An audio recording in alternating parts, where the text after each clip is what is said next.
우리나라 민생과 경제에 위기의 적신호가 갈수록 짙어지고 있습니다. 1월 소비자 물가가 5.2% 상승했습니다. 9개월 연속 5%를 웃돌아서 외환위기 이후 25년 만에 최장기 고물가입니다. 전기, 가스, 수도의 물가지수는 28.3% 올라 관련 통계 작성 이후 최고치입니다. 전기료와 가스비 추가 인상에 교통요금을 비롯한 다른 공공요금도 줄 인상이 예고되어 있습니다. 이와 같은 공공요금발 인플레이션 압력이 커지면서 당분간 5%대 고물가가 이어질 것으로 보여 국민의 고통이 가중될 상황입니다. 1월 무역수지도 경제 대참사 수준입니다. 1월 무역적자가 172억 달러로 통계 작성된 1956년 이후 사상 최대치입니다. 수출은 4개월 연속 감소, 무역수지는 11개월 연속 마이너스입니다. 특히 수출을 떠받치는 반도체가 거의 반토막이 났습니다. 윤석열 정부가 대결 외교를 펼치는 상황에서 반도체 최대 수출 시장이었던 중국 수출은 31.4%나 감소했습니다. 그런데도 정부와 여당은 오늘도 남탓 타령, 야당 공격으로 하루를 시작합니다. 그런다고 윤석열 정부의 민생 참상과 그리고 경제 무능이 결코 가려질 수 없습니다. 어제 대통령실은 전국 146개 전광판에 지난해 사상 최대 수출을 홍보하겠다고 밝혔습니다. 대통령실이 국민 혈세를 들여 홍보를 더 많이 하면 국민의 삶이 나아집니까? 아니면 무역수지 등 경제 지표가 달라집니까? 정부의 이러한 안이한 상황인식이 지금의 F학점 경제 성적표를 만드는 것입니다.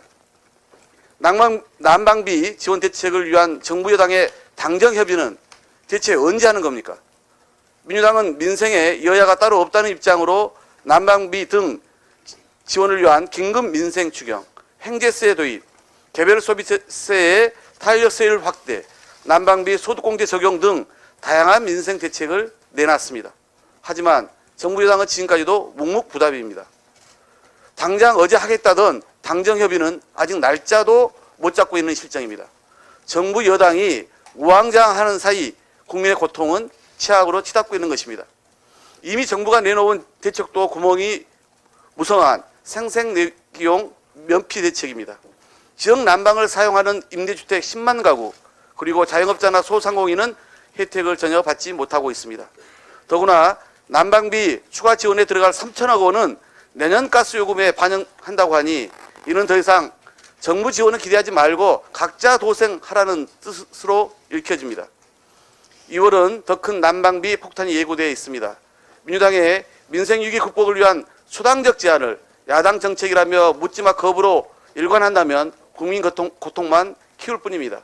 정부 여당의 신속하고 적극적인 검토를 재차 촉구합니다.